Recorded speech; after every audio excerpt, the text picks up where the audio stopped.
नमस्कार, मैं डॉक्टर अंजलि मिश्रा, किलकारी हॉस्पिटल लखीमपुर में कार्यरत हूँ। आज मैं सामने आपके इसलिए हूँ कि इस बीच जब से कोविड के केसेस बढ़े हैं, तब से दिक्कत आई है कि बहुत सारे कन्फ्यूजन पेशेंट्स के दिमाग में या पेरेंट्स दिमाग में आ रहे हैं कि चलिए भाई, बड़ों का तो ये इलाज है या ये प्रोटोकॉल्स आई है, बच्चों के लिए क्या करना है। तो बेसिकली मैं बच्चों के लिए इम्पॉर्टेंट चीज़ है, केस इतने बढ़े क्यों इस बार, जो नया वेव आई इसमें केस इतने क्यों बढ़े। तो एक तो चीज़ ये है कि भाई ऑल पिछली वेव या फर्स्ट वेव अगर हम कह लें, तो सेकेंड वेव में ऑलरेडी ओवरऑल केस भी काफ़ी बढ़े। तो जब ओवरऑल केस बढ़े, उनकी संख्या बढ़ी, उसमें बच्चे भी आते हैं, भाई पॉपुलेशन में वो हैं ही, तो इसीलिए कुल केस जब ज़्यादा हुए तो उसमें बच्चों केस भी थोड़ा ज़्यादा बढ़े। तो इस पर सिर्फ फोकस करना कि बच्चे केस बहुत ज़्यादा बढ़े ऐसा कुछ शायद नहीं है। जो इम्पोर्टेंट चीज़ ये है कि जब सारे केस बढ़ेंगे तो पॉपुलेशन में बच्चे भी आते हैं, उनका भी केस थोड़ा बढ़ेगा, तो ये नॉर्मल चीज़ है। अब आता है कि भाई अगला ऑप्शन क्या है। अगला ऑप्शन ये था कि जब कोविड पहली वेव गई तो हम इतने निश्चिंत हो गए कि हम भूल गए कि कोविड, हमें लगा कोविड चला गया, अब कोई दिक्कत नहीं होने वाली है। और हमने कोविड के प्रोटोकॉल्स को बिल्कुल फॉलो करना बंद, हमने मास्क लगाना बंद कर दिया। हम बहुत सारी पार्टीज़ में गए, हम बच्चों को लेकर टूर्स पे घूमना शुरू कर दिए, हमने फ्लाइट्स बहुत सारी अटेंड की, हमने मीटिंग्स अटेंड की, हम घूमने निकल गए। तो बहुत चीज़ें थी हमने इग्नोर किया, इसलिए शायद सेकेंड वेव जो आई है ये थोड़ा घातक भी हुई, और म्यूटेंट तो है ही, वो एक अलग चीज़ है। तो अब आता है कि भाई बच्चे, तो ये पार्ट हो गया कि ये दिक्कत आई क्यों। सेकंड ऑप्शन है कि एक बात समझ लीजिए कि बच्चे जब इन्फेक्ट होते हैं तो बच्चे एक सुपर स्प्रेडर की भूमिका निभाते हैं, क्योंकि बच्चे कितना भी आप समझाएंगे वो कोविड प्रोटोकॉल्स को फॉलो नहीं कर सकते। वो बार बार मिलने जाएंगे, सबसे बातें करेंगे, खेलेंगे, पेरेंट्स के पास जाएंगे, घर में अगर ओल्ड पेरेंट्स हैं उनके पास भी जाएंगे। तो ये एक सिंपल सी प्रॉब्लम है कि वो बच्चे स्प्रेड तो करेंगे। लेकिन अब उनकी सफरिंग की बात अगर आती है तो 98% बच्चे, मैं आपको बता दूं कि बच्चे माइल्ड सिम्टम वाले हमेशा होते हैं। लगभग ये देखा गया इस वेव में भी और पिछले वेव में भी कि बच्चे हर बार लगभग माइल्ड सिम्टम्स लेकर आए। उनको हुआ बुखार, खांसी, जुकाम हुआ और फिर धीरे धीरे एक ड्यू कोर्स ऑफ टाइम बाद बच्चे सिम्टोमेटिकली ठीक हो गए अपने आप ही। सिर्फ 1 से 2% बच्चे ऐसे हैं जिनको एडमिट करने की ज़रूरत पड़ती है। इसमें भी सिर्फ 0.5%, मतलब अगर मान लीजिए कि बच्चे 100 हैं तो उसमें शायद ही एक बच्चा, या 1000 में शायद 4 या 5 बच्चे जो होंगे जो क्रिटिकल होंगे और शायद उनकी डेथ हो सकती है। इसलिए हमें बहुत पैनिक होने की ज़रूरत नहीं है कि कोविड हो गया तो हम बच्चों को क्या करें।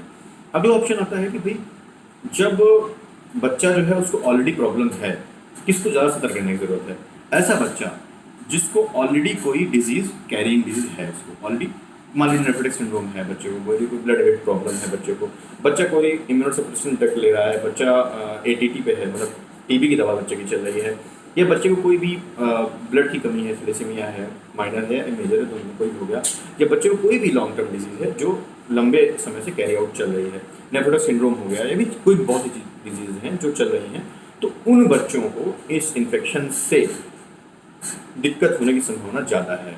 क्योंकि बच्चा ऑलरेडी मान लीजिए किसी डिजीज़ पे है, किसी मेडिसिन पे है, लॉन्ग टर्म एंटीबायोटिक पे है, या फिर वो स्टेरॉइड ऑलरेडी ले रहा है नेफ्रोटिक सिंड्रोम वगैरह में, तो बच्चे का ऑलरेडी इम्यून सिस्टम सप्रेस्ड होता है, तो उनमें इन्फेक्शन होने के चांस ज़्यादा रहते हैं। तो ऐसे प्रॉब्लम में ऐसे पेरेंट्स को ज़्यादा सतर्क रहने की ज़रूरत है। नंबर 2, जो बच्चे 3 साल से कम हैं, वो एक तो उनकी प्रवृत्ति होती है कि वो मास्क नहीं पहनेंगे। अगर मान लीजिए हम 3 साल से कम बच्चे हैं, उनको मास्क पहनने की आवश्यकता भी नहीं है।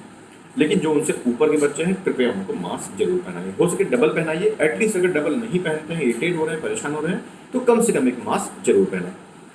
अब आती बात कि भाई लक्षण क्या हो सकते हैं। अगर मान लीजिए बच्चा इन्फेक्टेड हो गया तो मतलब लक्षण क्या आ सकते हैं। तो इंपॉर्टेंट चीज़ है, बच्चा अगर 6 महीने से छोटा है या 6 महीने से बड़ा है, इसमें हमें 2 पार्ट में डिवाइड करना होगा। अगर बच्चा 6 महीने से छोटा है तो बच्चा, मान लीजिए बच्चे को फीवर आ रहा है, बच्चा सुस्त पड़ा हुआ है, बच्चा ठीक से फीड नहीं ले रहा है, ये 3-4 करेक्टर अगर आ रहे हैं, जो कि ऑलरेडी हमें सेप्टिसीमिया में मिलते हैं ऑलरेडी, तो अगर ये सब करेक्टर्स आ रहे हैं तो हमें एक बार जरूर सोचना चाहिए कि हो सकता है कि मेरे बच्चे को ये इन्फेक्शन, कोविड का इन्फेक्शन हो गया हो। ऐसे बच्चों को हमें आरटीपीसीआर तुरंत भेज देना चाहिए।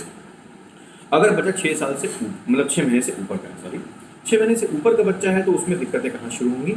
बच्चे को बुखार आ सकता है, शुरुआत में बच्चा होता है कि माइल्ड फीवर हो, वो बाद में हाई फीवर में कन्वर्ट हो जाए, या फिर फीवर एक परसिस्टेंट फीवर आता रहे।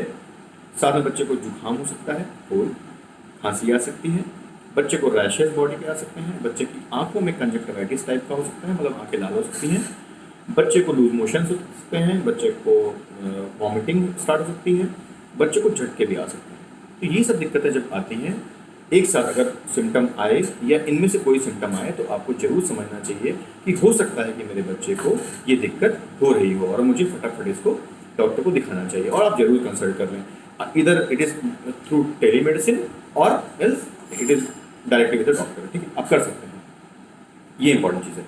इसके बाद आता है ऑप्शन अगला कि भाई बच्चा जो है, अगर एक करेक्टर आए तो हमें टेस्ट कौन कौन से कराना है डॉक्टर साहब।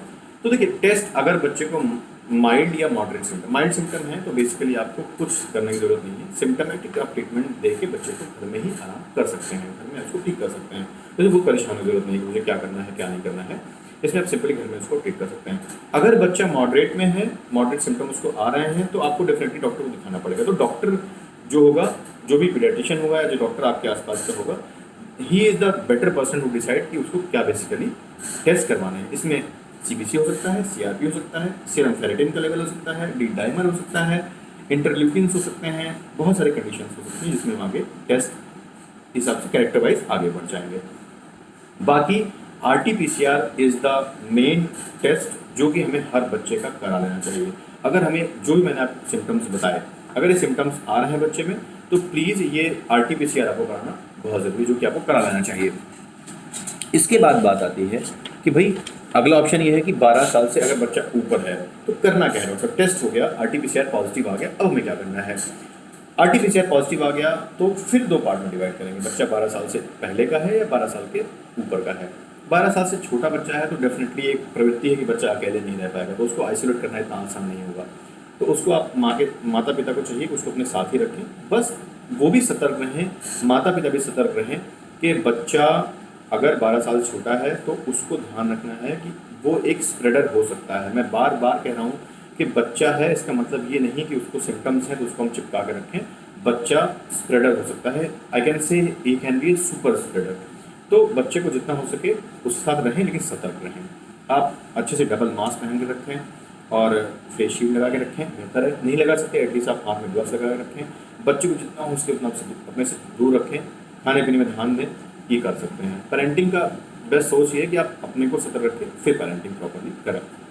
बच्चा अगर 12 साल से ऊपर का है तो उसको आप आइसोलेट कर सकते हैं, किसी रूम में रख सकते हैं, और उसको हम एडल्ट के तरीके से ही ट्रीट कर सकते हैं, आइसोलेट करके सिम्टोमेटिक ट्रीटमेंट दे सकते हैं। इसके बाद आता है भाई कि बच्चे को अगर घर में बच्चा मान लीजिए प्रॉब्लम में आ गया और घर में हमारे ग्रैंड पेरेंट्स भी हैं, मतलब बुजुर्ग लोग भी घर में हैं, तो क्या करना है। अगर घर में बुजुर्ग पेरेंट्स हैं, मैंने बार बार कहा बच्चा एक स्प्रेडर हो सकता है, तो प्लीज़ जब घर में बुजुर्ग घर में हैं, दादाजी हैं, दादी हैं, नाना नानी, जो भी लोग घर में हैं, उनको प्लीज़ आप आइसोलेट कर दीजिए बच्चे से, और बच्चे को जहाँ तक रिस्ट्रिक्ट करिए कि वहाँ पे उनसे वो बच्चा ना मिले, क्योंकि बच्चा एक स्प्रेडर हो सकता है, उसकी भूमिका निभा सकता है। अब ऑप्शन आता है भाई ट्रीटमेंट क्या करना है। आइसोलेट तो हमने कर दिया डॉक्टर साहब, अब ट्रीटमेंट क्या करना है। देखिए सिंपल ही बात समझिए, ये एक वायरल बीमारी है और वायरल बीमारी अपना एक ड्यू कोर्स ऑफ टाइम लेती ही लेती है। आप कितना भी जल्दबाजी करें, कुछ भी करें, तो अपना टाइम लेगा, उसका एक इंक्यूबेशन पीरियड होगा, उस हिसाब से वो करेक्टर्स देकर और तभी वो अपने आप ठीक हो जाएगा।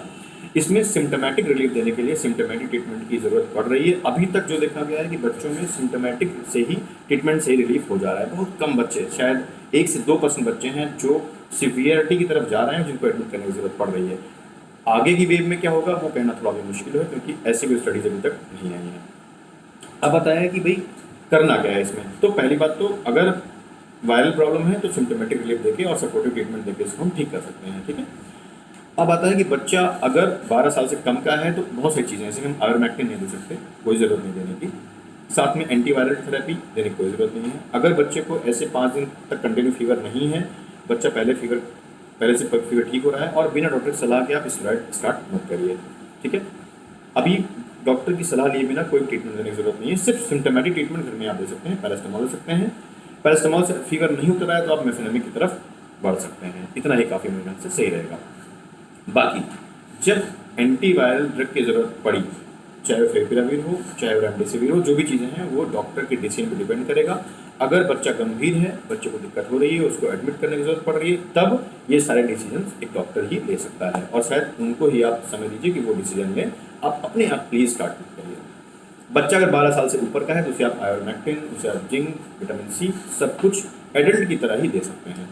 इसके आता है कि बच्चे को ट्रीटमेंट के साथ साथ और आहार विहार में क्या प्रॉब्लम, क्या लेना है। जैसे मान लीजिए नींद है, बच्चे को कम से कम 8 से 9 घंटे सोने दें। अगर बच्चा 8 से 9 घंटे सोता है तो वो उसकी इम्यूनिटी को बेटर करता है, और ये सारा खेल इम्यूनिटी का है। इस प्रॉब्लम में, इस वायरल प्रॉब्लम में सारी दिक्कतें जो आ रही हैं वो सिर्फ इम्यूनिटी की वजह से आ रही हैं, कम होने की वजह से, और जिसकी इम्यूनिटी अच्छी है वो बहुत जल्दी इन चीज़ों को कोप करके बाहर निकल जा रहा है। तो मेरे ख्याल से इम्यूनिटी ही मेन चीज़ है, इसलिए नींद दिलाइए, 8 से 9 घंटे बच्चा सोए, अच्छे से नींद ले, जिससे कि उसकी इम्यूनिटी इन्हांस हो। नंबर 2, घर में मॉनिटरिंग कैसे करनी है। घर में आप एक थर्मोमीटर रखिए, एक पल्स ऑक्सीमीटर रखिए। घर में बच्चे को हर 4-4 घंटे पे उसकी फीवर चेक करते रहिए थर्मोमीटर से, उसकी एक चार्टिंग करते रहिए। चार्टिंग करने का सबसे बड़ा फ़ायदा ये है कि हमें pattern of fever, severity of disease, ये बहुत आसानी से पता लग जाती है और हम उसमें डिसीजन लेने में काफ़ी आसानी हो जाती है। नंबर 3, आप साथ घर में पैरास्टामॉल जरूर रखें। पैरास्टामॉल से अगर बच्चे को आराम मिल रहा है, उसकी डोज 10 mg पर kg है। बच्चे का वेट मान लिया 10 किलो है तो उसको 100 mg देना है, 12 किलो तो 120 mg देना है। इस तरह से 10 mg पर kg दिन में 4 से 5 बार तक आप उसको दे सकते हैं।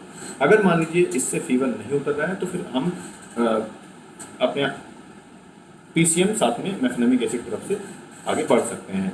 और ये देखा गया कि कई बार साइटोकाइन स्टॉर्म की वजह से मेफेनेमिक एसिड अच्छा वर्क कर रही है। तो बहुत सारे ब्रांड्स अवेलेबल हैं, मेफेजेसिक है, मेफ्रिल है और मेफकाइंड है, बहुत सारी मतलब ये मार्केट में अवेलेबल ड्रग्स हैं, वो आप ले सकते हैं, उसको आप दे सकते हैं बच्चे को, ठीक है। साथ में बच्चे को बुखार अगर तेज हो तो फिर आप उसको बच्चे को पूरा शरीर, सिर्फ सर नहीं पूरे शरीर में आप पानी का पोछा लगा सकते हैं, जिसे हम टेपिड स्पॉन्जिंग बोलते हैं। तो पूरी बॉडी में लगाएंगे, बच्चे का फीवर आसानी से उतर जाएगा, बच्चे को काफ़ी रिलैक्स हो जाएगा। अगला ऑप्शन आता है भाई खान पान में क्या दें। खान पान में इंपॉर्टेंट 2 चीज़ें हैं। अगर बच्चा 6 महीने छोटा है या 6 महीने से बड़ा है तो इंपॉर्टेंट चीज़ें, तरल पदार्थों का सेवन ज़्यादा देना है, पानी की मात्रा अच्छी खासी देनी है और शरीर को हाइड्रेट करके रखना है। बच्चा 6 महीने छोटा है तो सिंपल सी बात है, ऑब्वियस सी बात है कि बच्चा सिर्फ मदर का फीड लेगा, जिसे हम स्तनपान बोलते हैं। तो स्तनपान ही कराइए, उतना ही काफ़ी है। अगर बच्चा 6 महीने से ऊपर का है तो उसको हम ORS दे सकते हैं, छाछ दे सकते हैं, मौसमी का जूस दे सकते हैं, अनार का जूस दे सकते हैं, घर में बने हुए पेय पदार्थ दे सकते हैं, शिकंजी बनाकर दे सकते हैं और नींबू पानी दे सकते हैं, एक्सेट्रा। नारियल का पानी, नींबू का पानी, ये सारी चीज़ें आप उसको दे सकते हैं। बच्चा जो भी अच्छे से लाइक करे आप दे सकते हैं, उसमें कोई दिक्कत नहीं है, उसको ज़बरदस्ती मत करिए, जो बच्चा कंफर्ट फील करे उसको दीजिए। अब बारी आती है भाई खाने में क्या दें। खाने में 2 ऑप्शंस हैं कि एक तो पहला ताज़ा पोषण युक्त खाना दीजिए, जिसमें कि प्रोटीन रिच डाइट होनी चाहिए, ठीक है। खाना आसानी से पचने वाला हो, प्रोटीन युक्त हो और इसके साथ साथ बच्चे को खाना दें और ताज़ा हो। बिल्कुल भी पुराना खाना या देर का बना खाना प्लीज़ मत खिलाइए, बच्चे को गुनगुना खाना दीजिए, वो बच्चे के लिए काफ़ी हद तक अच्छा रहेगा। साथ में फल उसको प्रचुर मात्रा में दे सकते हैं, सुबह और शाम 2 टाइम चाहें, उसमें आप पपीता दे सकते हैं, उसमें आप केला दे सकते हैं, सेब दे सकते हैं, संतरा दे सकते हैं। इन सब चीज़ें जो भी घर में मौसमी फल हैं वो आप दे सकते हैं। सब्जियां आप सारी उबाल कर दे सकते हैं या फिर सलाद की तरह से दे सकते हैं। बच्चा अगर सलाद खाना चाहे उसको सलाद में दे सकते हैं। इसके बाद बच्चे को जितना बच्चा खाना चाहे उतना बच्चे को खाना खिलाइए, उसमें कोई रिस्ट्रिक्शन नहीं कि मुझे बच्चे को इतना ही खाना देना है या बच्चे को इतनी मात्रा ही देनी है या इतने से कम नहीं देनी है, इतने ज़्यादा नहीं देनी है, ऐसा कुछ नहीं है। जितना बच्चा कंफर्टेबली खाना चाहे वो देते रहिए, वो बेस्ट है। इसके बाद विटामिन C जो भी उसकी प्रिस्क्राइब डोज हो, बच्चा 6 महीने का है तो 6 महीने से ऊपर ही देना है, 2 साल के ऊपर देना शुरू कर सकते हैं। उसके ऊपर बच्चा है तो 1 टैबलेट, 12 साल छोटा है तो आधी टैबलेट दे सकते हैं। जिंक की मात्रा 6 महीने छोटा है तो 10 mg पर डे, 6 महीने से ऊपर का है तो 20 mg पर डे, 12 साल से ऊपर का है तो 50 mg पर डे दे सकते हैं। विटामिन D की डोज भी इंपॉर्टेंट है, देना ज़रूरी है। विटामिन D की डोज आप दे सकते हैं, चाहे तो हफ्ते हफ्ते पर आप शॉट दे सकते हैं या फिर आप चाहें तो जो भी कैल्शियम दे रहे हैं उसमें विटामिन D की मात्रा रहती है। आजकल बहुत सारे मल्टीविटामिन भी आ रहे हैं तो जिसमें ऑलरेडी विटामिन D की मात्रा रहती है, तो आप उसे कंटिन्यू कर सकते हैं।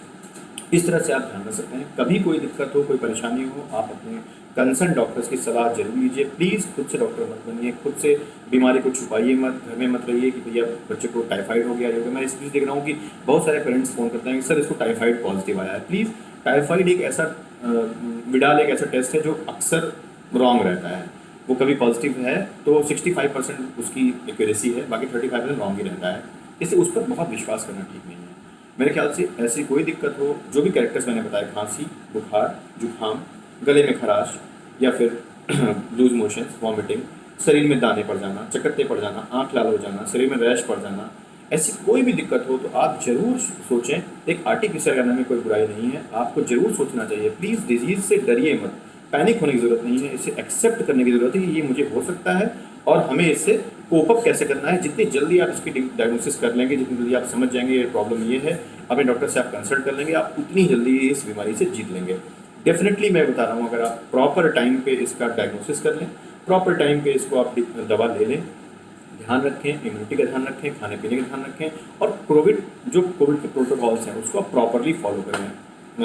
Hand hygiene, sanitisation, distance maintaining, crowd में नहीं जाना, बच्चों को लेकर कहीं इस बीच नहीं जाना है, ये चीज़ें ध्यान रखेंगे तो मेरे ख्याल से बहुत जल्दी चीज़ें बहुत मामूली की तरफ चली जाएंगी। लास्ट में बात करना चाहूँगा मैं थर्ड वेव की। सुनने में आ रहा है कि थर्ड वेव जो थी, फर्स्ट वेव जो थी वो बच्चों ओल्ड एज को उसने ज़्यादा परेशान किया।